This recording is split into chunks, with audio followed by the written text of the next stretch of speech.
Eala arrived in Miami carrying two opposite truths at once.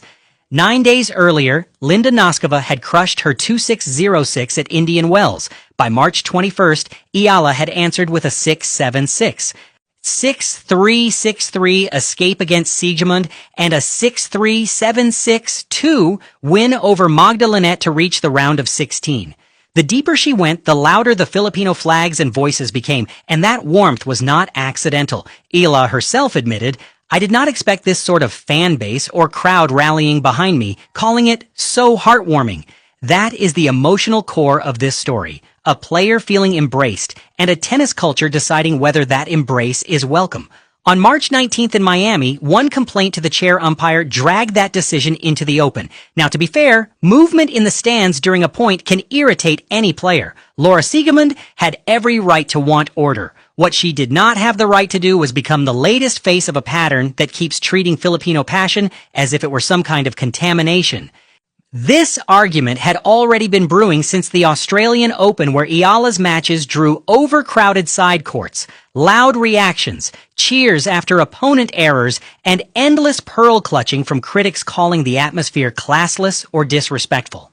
Then Miami lit the fuse again. A veteran opponent complains mid-match. Online posts start sneering that 99% of the Alex Eala fans are immature/racist, or that there is a lack of etiquette at her matches. No code violation hit Eala. No official punishment landed on her team. The target was not misconduct. The target was a new crowd refusing to act small. Start with the March 19th match itself. Sigismund took the first set 7-6, then repeatedly slowed the tempo in a contest that ran beyond 3 hours and 20 minutes, the longest match of Eala's career.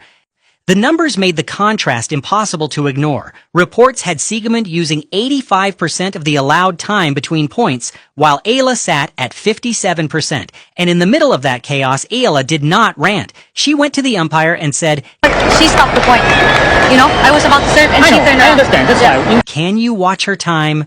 She stopped the point. Put yourself in that moment. You are 20 years old, the crowd is loud, the veteran across the net is uncomfortable with both your level and the atmosphere, and the match is being pulled apart by delay after delay.